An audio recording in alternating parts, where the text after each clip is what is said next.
Nature, bright colors mean don't touch me.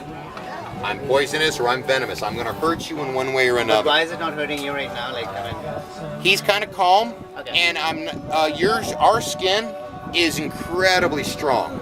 Not a lot can get absorbed through our skin. Okay. Now, if I put this guy and I licked him, I could get sick. Now, I've handled these guys a lot. I've never had a problem with it, but again, I don't usually put my hands in my mouth anytime after handling these guys. And I usually just rinse my hands off of them. Okay. Take the toxins out. Yeah, and I mean, they got to be nervous to secrete it too on their outsides, and they're calming down a little bit. So those guys breathe through their lungs. This guy in here, I can almost guarantee you've probably all seen one of these guys. If you've ever been in the dirt when it's kind of wet outside, this is called the slender salamander. And they are everywhere. Everywhere. Anywhere where it's damp and moist, if there's a rock or a log, there's probably one of these up underneath it. This guy's really fat right now, and that's one of the great reasons I'm using him as an example, because you can see him easily. But you can see his two little teeny legs. Oh, I know. You never hear Grant besides me. He's got two little teeny eyes, so a lot of people see these guys and think they're earthworms. Yeah. And so that's why you can't, you normally don't see these guys, but they're everywhere. There are more of these than any other of these animals out here. I mean, like I said, when it's raining outside, everywhere. You can't not lift a log and find them. What I've got in here is something I've never, ever caught before.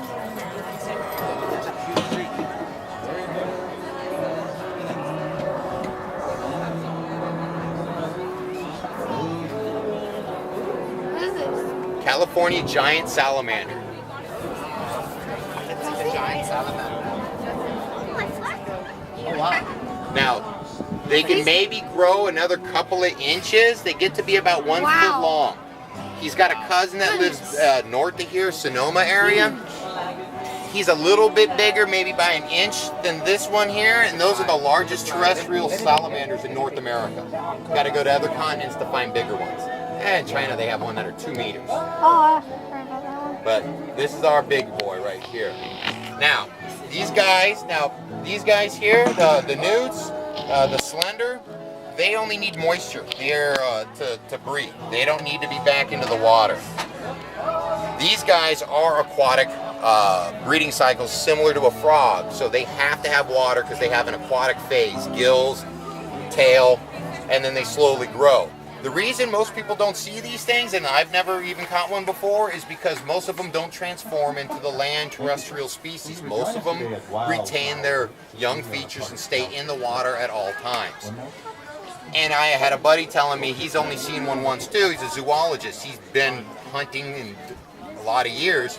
He was in a creek with a partner of his, and his partner was pointing it out in the creek bed, and he could never see it.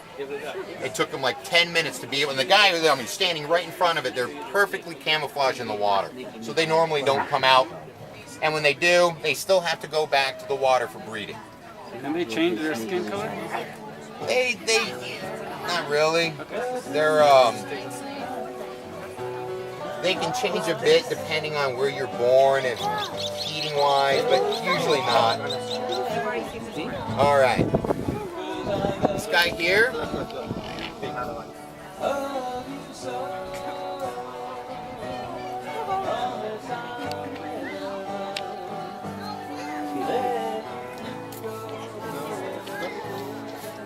What is that? This is an Encentina.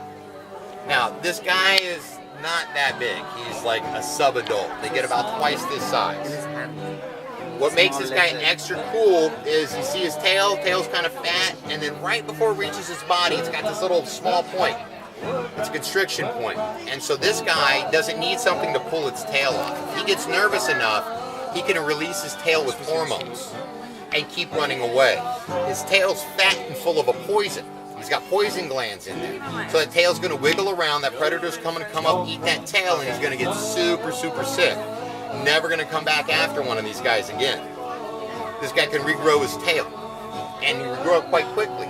All these salamanders can regrow any body part. And so if they lose a leg, an eye, part of their heart, a lung due to injury, if they live through the injury, they'll regrow their eye, their lung, their heart, whatever, and it'll be fully functioning.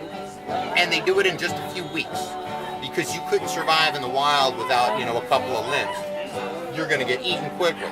And so these guys, they all can regenerate quite quickly. And so science is still looking into figuring out how exactly they do it to try to get humans to turn those same genes on. So if we lose a limb, we can grow one back ourselves. So those are most of the common amphibians in our area.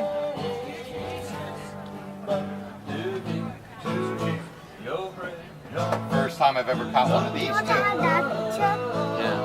This is a night snake. So that's snake? You want to have that camera? Really small little guy. He's a hatchling.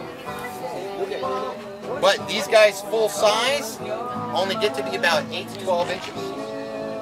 And so this guy's a hatchling, but I mean he's not going to get that much bigger. Him and the next snake I'm going to show you is they're called rear fang snakes. And so they have a venom, but it's not poisonous to humans. Just to the small little prey that they eat. So like if you eat an earthworm, he can't kill it. He has to eat it alive. So he's got a little groove on the back of his teeth, and so a little venom. Did you really just pee on me? He's so cute. He just did his biggest defense. They can't even smell it either. But he peed on me. A little bit of pee. Most of these animals here, they don't have any type of defense other than cloaca. And then they take their cloaca and they rub it on you, and they have like a pea poo oil musk, and it smells awful. And then they rub their tail on you, and that's their biggest form of defense. So that's how they defend themselves. And so this guy's got a couple of rear fangs, so when he's eating, it kind of paralyzes whatever little prey that they're eating down, so it relaxes. And so as he starts to digest it, it's going to sleep, and then it's going to be dead before it wakes back up. Because if it wakes up while he's eating, that animal can come back and kind of attack and or kill it from the inside or damage it.